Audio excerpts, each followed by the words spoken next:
Virginia में एक hotel, FBI की रेड और इंडियन ओरिजिन कपल की गिरफ्तारी। ये सिर्फ एक इंसिडेंट नहीं है बल्कि एक ऐसा केस है जिसके थ्रू हमें ये समझना चाहिए कि अमेरिका में लॉ कैसे काम करता है, बिजनेस ओनर्स की रिस्पॉन्सिबिलिटीज क्या होती हैं और ऐसी सिचुएशंस में पनिशमेंट कितनी सीरियस हो सकती है। तो आज की इस वीडियो में हम इसी रियल केस को स्टार्टिंग पॉइंट बनाकर ये समझेंगे कि यूएस में इस तरह के मामलों पर कानून क्या कहता है और खासकर इंडियंस को किन बातों में एक्स्ट्रा केयरफुल रहना चाहिए। तो चलिए फिर जल्दी से वीडियो को स्टार्ट करते हैं। हाय, मेरा नाम है वर्षा दुबे और आप जो देख रहे हैं एनबीटी टेक एड पर। तो देखिए, सबसे पहले केस को साफ तरीके से समझ लेते हैं। अमेरिका के वर्जीनिया राज्य के डमफ्री शहर में स्थित रेड कार्पेट इन नाम के एक होटल पर एफबीआई और लोकल पुलिस ने जॉइंट ऑपरेशन किया। इस रेड के दौरान होटल को ऑपरेट करने वाले इंडियन ओरिजिन कपल कोशा शर्मा और तरुण शर्मा को गिरफ्तार किया गया। उनके साथ 3 और लोगों को भी कस्टडी में लिया गया। जांच एजेंसियों का आरोप है कि होटल परिसर में लंबे समय से इलीगल एक्टिविटीज चल रही थी, जिनमें कंट्रोल ड्रग्स और ह्यूमन एक्सप्लॉयटेशन से जुड़े मामले शामिल थे। ये कार्रवाई अचानक नहीं हुई। कोर्ट रिकॉर्ड्स बताते हैं कि लॉ एनफोर्समेंट एजेंसीज ने कई महीनों तक इन्वेस्टिगेशन की, एविडेंस कलेक्ट किया और कंट्रोल्ड ऑपरेशन के जरिए ये वेरीफाई किया कि प्रीमाइस में इलीगल काम हो रहा है। इसके बाद ही एफबीआई ने रेड की और अरेस्ट हुए। अब इसी केस के थ्रू हम समझते हैं कि अमेरिका में कानून ऐसे मामलों को कैसे देखता है। सबसे पहले बात करते हैं ड्रग रिलेटेड क्राइम्स की। अमेरिका में कंट्रोल ड्रग से जुड़े मामलों को फेडरल ऑफेंस माना जाता है। कंट्रोल सब्सटेंसेस एक्ट के तहत अगर कोई व्यक्ति इलीगल ड्रग्स की डिस्ट्रीब्यूशन, स्टोरेज या फिर कॉन्स्पिरेसी में शामिल पाया जाता है तो मिनिमम पनिशमेंट भी काफी कठोर होती है।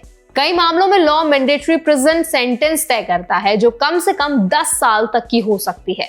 क्वांटिटी ज्यादा होने या ऑर्गेनाइज्ड एक्टिविटी साबित होने पर सजा और भी बढ़ सकती है। अब दूसरा अहम हिस्सा है ह्यूमन ट्रैफिकिंग और illegal exploitation. US federal law इस कैटेगरी को बेहद गंभीर अपराध मानता है। अगर ये साबित हो जाए कि किसी बिजनेस प्रीमाइस का इस्तेमाल वल्नरेबल लोगों के एक्सप्लॉयटेशन के लिए किया गया और ओनर या ऑपरेटर ने उसे नोइंगली अलाउ किया या रोकने के लिए स्टेप्स नहीं लिए, तो उन्हें भी डायरेक्टली रिस्पॉन्सिबल माना जा सकता है। इसमें long term imprisonment, heavy fines और बिजनेस जब्त तक के प्रोविजंस हैं।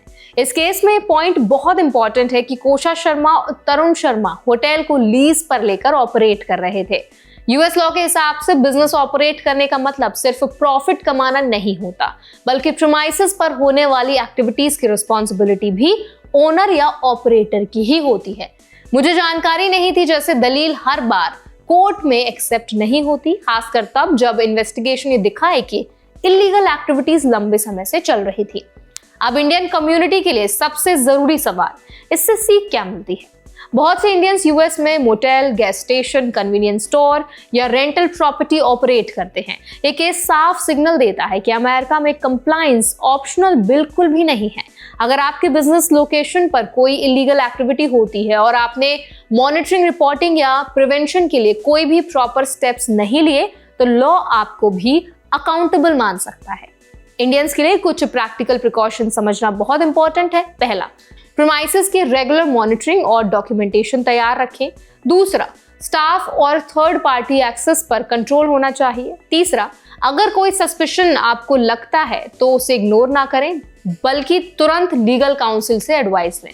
चौथा, यूएस के बेसिक फेडरल और स्टेट लॉज की अंडरस्टैंडिंग, खासकर ड्रग और ह्यूमन ट्रैफिकिंग से जुड़े नियम हर बिजनेस ओनर के लिए जरूरी होते हैं। इस केस में प्रोसिक्यूटर्स और यूएस अटॉर्नी ने साफ कहा है कि ऐसी इलीगल नेटवर्क्स कम्युनिटीज को नुकसान पहुंचाती हैं और वल्नरेबल लोगों का एक्सप्लॉयटेशन करती हैं। एफबीआई और लोकल एजेंसीज मिलकर ऐसे मामलों में जीरो टॉलरेंस अप्रोच अपनाती हैं। इसका मतलब साफ है, लॉ एनफोर्समेंट कोऑर्डिनेशन स्ट्रांग है और वायलेशंस लंबे समय तक छिपे नहीं रहते। तो ये वीडियो किसी को जज करने के लिए बिल्कुल भी नहीं है, बल्कि एडुकेट करने के लिए है। रेड कार्पेट इन का मामला एक रियल लाइफ एग्जाम्पल है कि कैसे एक बिजनेस केस लॉ एजुकेशन का लेसन बन जाता है। अगर आप यूएस में रहते हैं, बिजनेस करते हैं, फ्यूचर में इन्वेस्टमेंट की सोच रहे हैं, तो ये समझना बेहद जरूरी है कि लीगल रिस्पॉन्सिबिलिटी कितनी बड़ी चीज होती है। तो अब इस पूरे मुद्दे पर आपकी क्या राय है, आप क्या ओपिनियन रखते हैं, हमें कमेंट सेक्शन में जरूर बताएं। ऐसे और भी अपडेट्स के लिए, वीडियोस के लिए, इन्फॉर्मेशन के लिए हमारे चैनल एनबीटी टेक एड को भी जरूर सब्सक्राइब करें।